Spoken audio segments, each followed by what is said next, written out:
All right. Hi, everyone. Good evening. My name is Audrey, and welcome to my 100 Days of Watercolor Mindfulness. Tonight, I'm joined by our cat. Oh, or not. Guess he decided to leave.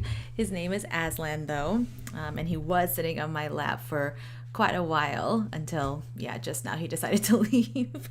I think sometimes he's one of those cats that doesn't really like loud noises. I mean, I'm sure a lot of animals don't like loud noises, but him especially. And I think it's because when I first got him, I was working full time. And this wasn't like a work from home situation. So as a baby, he was home alone for long hours. And I think he just got used to the silence at home. And so now when there are lots of noises or lots of people, I think he gets a little anxiety and just, stressed out a little bit. So even now, he was like super chill on my lap before the live started. And then as soon as I start talking, he's like, no, too much. But also, I was trying to get him off my lap too, because it's really hard to paint, especially with him on my lap. So anyway, I'm glad you got to see him, even if it was briefly. I think it's funny that both our dog and our cat are making appearances. It's fun. It's fun. Okay, well, today was definitely a fun day. It's Friday. It's like pre-weekend feelings. My husband had the day off, so we actually went to go watch Guardians of the Galaxy. Okay, no spoilers, I promise you, but I just didn't expect to cry so much.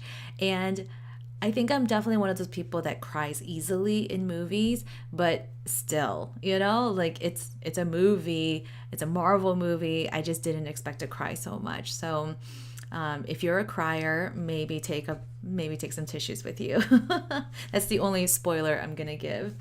All right. Hi, Rena. Hi, Keith. Thank you so much for joining. Rena, your comment about maybe that my cat is an introvert, that is so true, because I think he is. And maybe it was all those hours of, being by himself while I was gone at work. But I think even when we do have guests, he will pop out to say hi and kind of meander through and like sniff all your shoes and feet.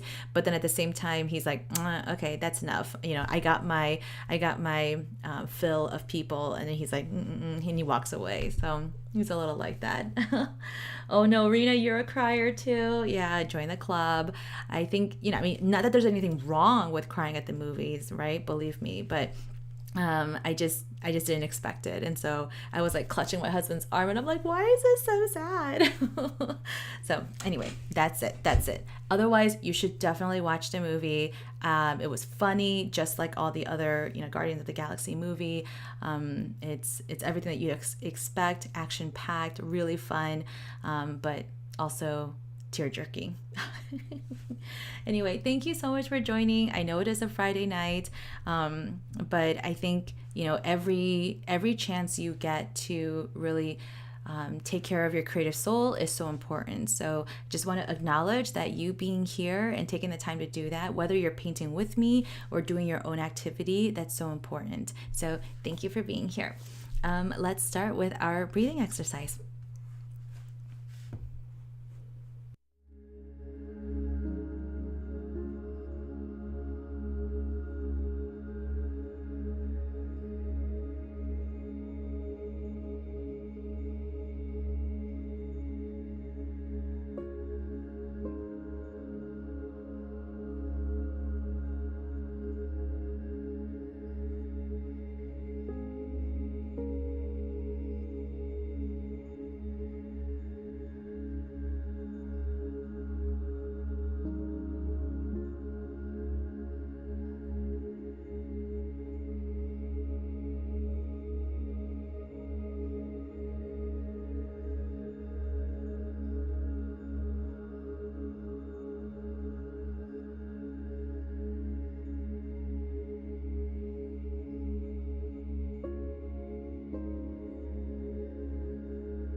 let me bring us back together. Hello, hello.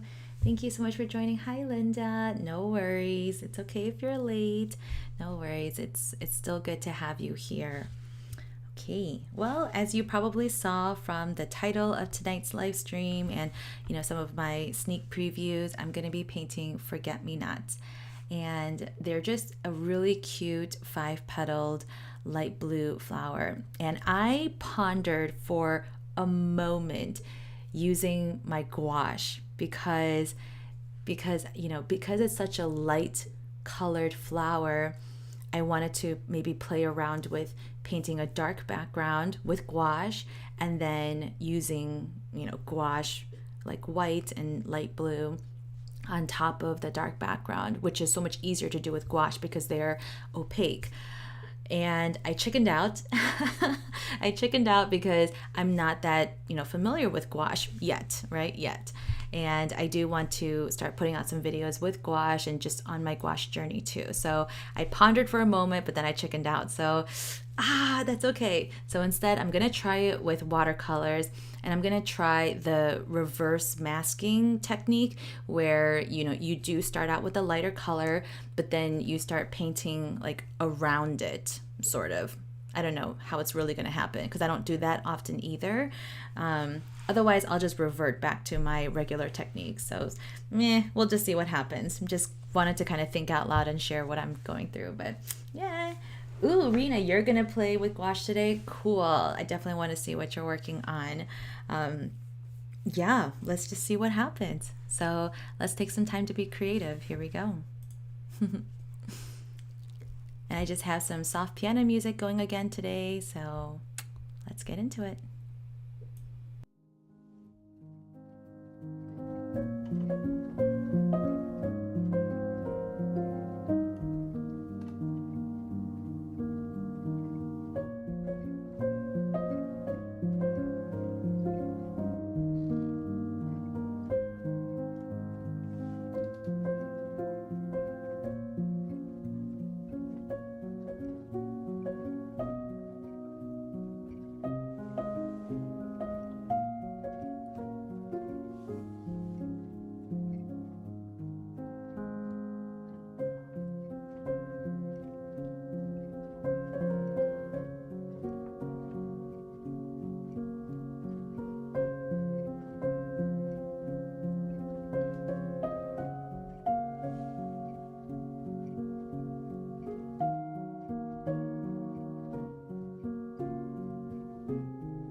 feel like I'm at a good stopping point. You may have noticed that I brought back my bleed proof white at the very end because as I was looking at my painting, I felt like there was some of that luminescence lost because I had covered so much of my painting and or so much of my paper. And it's not a bad thing, but I just felt like the lightest blues just kind of got lost in this sea of forget-me-nots. So I wanted to kind of bring back the brightness, and I didn't know how quite to do that, but I figured, we can just add white on top of it. And yes, it kind of took away from the blueness of the petals, but at the same time, like I kind of like the not blending because it didn't blend into it, but just the additional layer of it. And even though it looks kind of messy, that's kind of what I'm going for right now in my season of exploring painting right now. So I'm very happy with this. Yeah, I'm very happy with it. Thank goodness for bleed proof white. And that just goes to show me maybe I should have done gouache. Okay, maybe next time, or maybe I'll come out with a tutorial about it or something instead. We'll see. So let me go ahead and do the paint peel. How's everyone doing?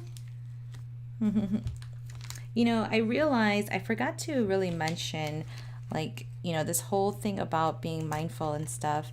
Like while you're painting or whatever activity you're doing, so maybe you're, reading or I think someone said that they were doing poems or writing poems the other day, or whether you're doing the dishes, whatever it is, meal prep, being mindful just means being very aware of whatever the task you're doing. So to be more aware, one thing you can do is just to slow down your breathing. And so, yeah, like even just taking that one activity and not trying to rush through it. We're so, me especially, I'm so used to just get the task done as fast as possible because I don't want to do the task, But then sometimes when we kind of slow down and be more thoughtful and mindful about it, I'm not saying that you're going to enjoy the task anymore, any more than you did before, but it doesn't become as burdensome. It doesn't become as cumbersome. And believe me, I still get overwhelmed by the most menial tasks, but trying to just slow down your breathing and be calm through it helps a lot. And so especially when painting, I try to take a deep breath between like changing colors or whenever I wash out my brush. And you know how we do that breathing exercise at the very end too. So yeah, I try to kind of bring that back in. Well, I feel like this pink is way too bright. I just wanted to add like pastel pink. Another reason why I should have used gouache, because I could have easily added white to that pink and made it even more pastel-like. But woulda, coulda, shoulda. Okay, lesson learned. Maybe next time, just don't chicken out and just do it, like Nike tells us. So yeah, let's take a moment and at least admire what we've done, even though I'm quick to judge and critique my own work. Yeah, let's take a moment to do that. Or actually, before we do that, let's wash out our brush and inhale and exhale. Let's do that. So inhale as you wash out, and then exhale as you blot.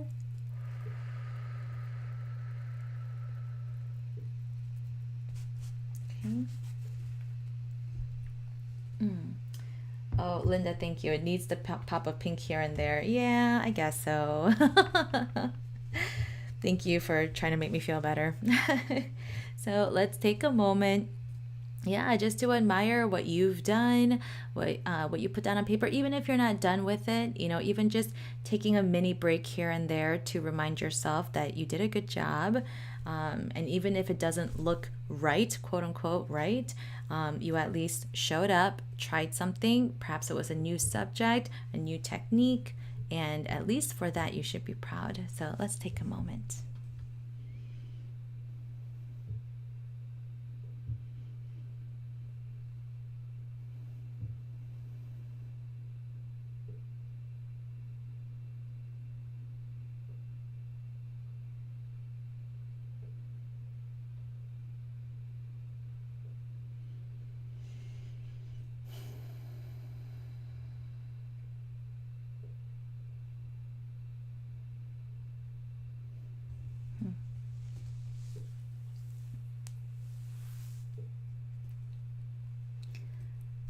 Thank you, Linda, again with your comment. It needs the pop of pink because it allows the eye to go through the whole painting. Yeah, I do agree with that. And that's one of the things that I learned in my art history courses. Like, um, especially when the artist is very intentional with shape or with color, it's often because they want to guide the viewer through the painting, and it kind of leads you somewhere or leads you away from somewhere or it focuses you on something. So yeah, I do agree with that. That was definitely not my intention. It was more just because I needed the pop of pink and I just wanted to intersperse it. But now that I kind of look at it and linger at it, I am kind of seeing that. So thank you. Thank you. All right. Well, that is really it for today. Thank you again so much for joining on this Friday evening. Next week, yeah, today was day 22. Whew, 78 more days to go. Oh man, we can do it. We can do it. Okay, so next week, well, first of all, happy Mother's Day if you will be celebrating, whether you're a mom or a mom to be, or whether you've lost a child. Maybe you're a grandmom, you're an aunt, a godmother. There's so many moms out there. A fur mom, plant mom. I think women have, not that men don't, but I think women just have that kind of like nurturing instinct. And even if you don't, that's okay too. But I think there's something that makes women really special, and that makes moms really special. So, if you do have a mom or a maternal figure around, please make sure to make them feel really special. And I think what might be helpful is more than just oh, you're such a superhero or you do such a great job. I think, not that I'm a mom yet, but I think what might be helpful, because I have a lot of friends who are moms of really young ones. I think what might be helpful is, just helping them out, whether it's, dropping a meal off for them just unexpectedly, or showing up with their favorite coffee, or, yeah, I don't know, just something unexpected that will kind of like, perk up their day. Flowers are nice, brunch is nice and stuff, but I think even beyond just Mother's Day, just do something that is unexpected and what's the word? Like something that they didn't necessarily ask for, but that they would appreciate. So yeah. My mom is all the way in Korea, and they don't celebrate Mother's Day in Korea. They celebrate like just Parents' Day. They also have a Children's Day. That's pretty cool. But they have just like Parents' Day, and so, yeah. But I'll still at least send a message to my mom, just telling her I love her and that I appreciate her. So yeah. Next week. Oh yeah, next week. Ba-ba-ba-ba-bam. Okay, so next week, next week I'm only live twice. I've been like kind of on a good streak of being live at least three times a week. But next week I'll only be live Tuesday and Wednesday. So Tuesday and Wednesday, there's just a lot of things going on. Yeah, but then I'm making up for it the following week by going live 4 times. So maybe I'm overcompensating. We'll see. But yeah, next week, Tuesday and Wednesday, same time, 8 p.m. Central. Thank you so much for joining. Have a wonderful weekend. Take some time to relax as well, and just do nothing. Sometimes that is just something that our body needs, our mind needs, our heart needs. So take care of yourself, and I'll see you next week. Bye. Oh, where's my mouse?